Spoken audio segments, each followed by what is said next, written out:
Well, we're meeting this morning on the land of the Gadigal Wongal people, and I want to acknowledge elders past and present.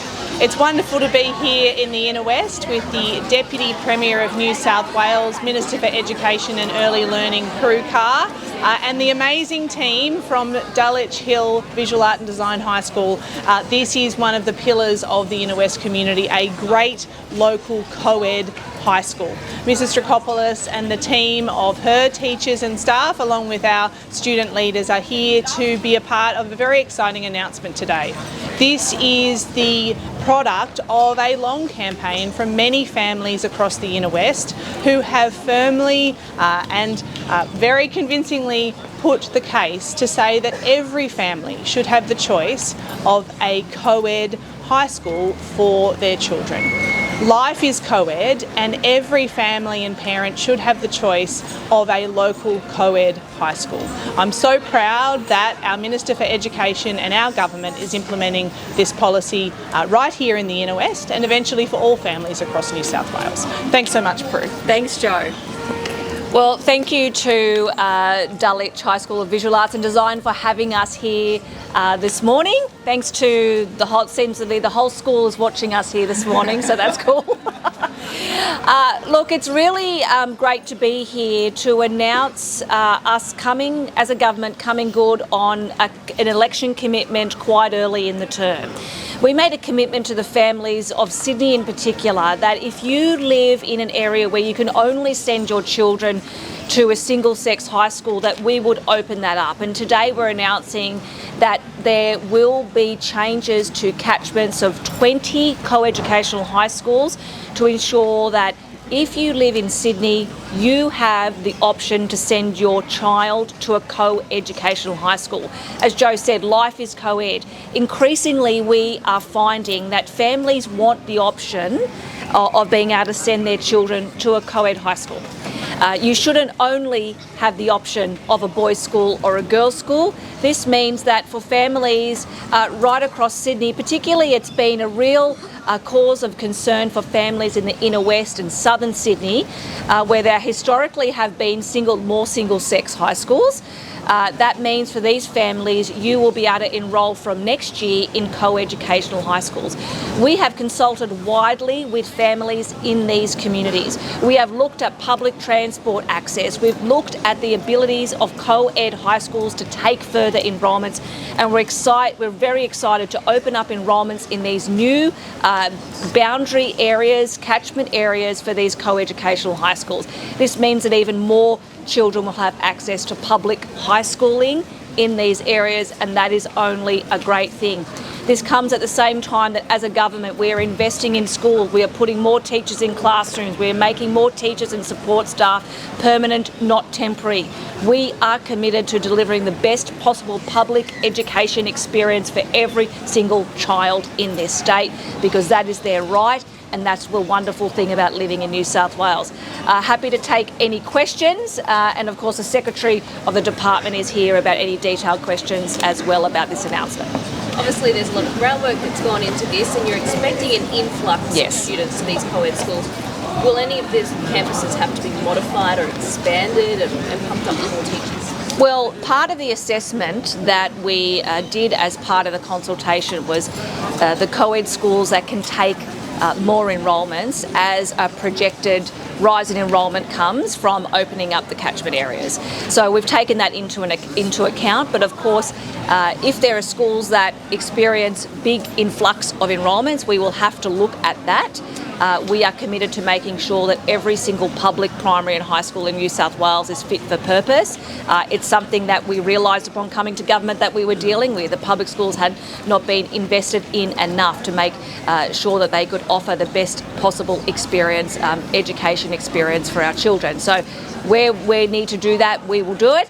And part of the assessment was whether the schools could take further enrolments. And I think Ashfield and Canterbury catchments, they were traditionally only single-sex schools. Yes. That's been a long time. Do you know roughly how long they've just had that single choice? Well, they've, as far as I know, I'll ask Murat to add to this if he knows the details of this, but as far as I know, they've only ever had the boys and the girls school there. And as Jo said, the families of the Inner West in particular have been campaigning for this for a long time. And in fact, it's taken this government less than 12 months to actually do some seriously deep consultation to make it happen. What we needed to do was adjust catchment areas to give parents that choice. Parents who had been forced sometimes to move out of area, to put in out of area enrolments and sometimes be rejected. So this was always possible. It just took the election of a government that was committed to it to do it. But Ashfield and Canterbury, do you know? Yeah, spot on. Okay. And obviously this is just the Inner West, but starting next year, you're looking at in the next 2 years, by 2027, the entire state to have access to co-ed. Can you give us sort of the next areas or a timeline for that? So these are 20 co-ed high schools whose catchments will change today. That's not just the Inner West, it's also in southern Sydney and some areas around even western Sydney. But they traditionally have been closer to the city, the boys and the girls high schools. That's 20 schools. We will be looking at a further 5 areas heading into 2027. So the two timelines here are enrolments opening in 2025 for these schools announced today, and then there will be a further set of schools that we'll be consulting on that will be available for enrolment in 2027. That means that for the rest of New South Wales, our election commitment is complete by the time of 2027. Do you think you'll get to the stage where there might be limited spots and waiting lists for some of the schools? Are you expecting that?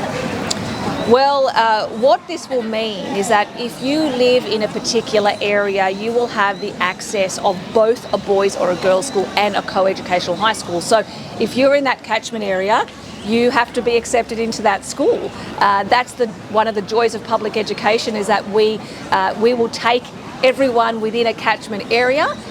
So we have to make sure that that works in those schools. And this we are expecting for schools like Dulwich Hill High School of the Visual Arts and Design, that there will be a lot of interested parents that are probably already knocking on the door of Mrs. Dracopoulos asking to come to this school, boys and girls who couldn't come before.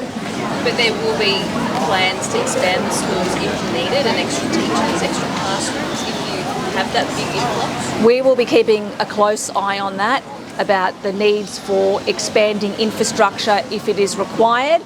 And let me just say again, there is actually nothing more important to this government than making sure there are teachers in classrooms. So we'll be keeping a very, very close eye on whether these schools, catchment areas are changing, need more teachers. That's the thing that's literally getting us up every day in the morning, to make sure there are teachers in front of our children, because we can have catchment areas, we can have classrooms, but the magic actually happens when a teacher is in front of these kids. Thank you. You might get the secretary. Okay. Sure. I guess co-ed schools, what does that mean for children sort of like in social sense as well and in the classroom? I think it's a really exciting development. As Secretary, I want the public education system to be the system of choice in New South Wales. And what this does is it allows us to give families the choice that they didn't have within the system. These are fantastic single-sex schools. You mentioned Canterbury boys and girls and Ashfield boys. We've got strong enrolments there. There is community that wants that provision. But what it also gives those families in those areas is the option for a co-ed enrolment that, as the Minister said, used to be an out-of-area application, is now an in-area application. I've got to say, as a former teacher and principal and a parent in the system, I'm absolutely thrilled with this outcome, because it means choice for our families. So what are the pros of co-ed schools? Sorry? What are the pros of co-ed schools? Well, you know, we've conducted research over time into, does single-sex or co-ed education provision produce better outcomes for students? And it actually shows that it's quite neutral, that really, whether it's single-sex or co-ed, it reinforces the fact that the quality of teaching and learning in the school is the most important factor. And that's what we're committed to through the public education plan, to make sure we back our 95,000 teachers out there to do the best in the classroom, because that's where the learning outcomes happen. But like our local member and minister said, the whole of society is co-ed. So There's a lot of demand and movement, and this is great to respond to community wish to provide that choice and provision. You can see here with the whole school at Dulwich Hill, the harmony, the cohesion, the socialisation factor, because in the workplace it's going to look the same as well. Thank you. Thank you. Thank you.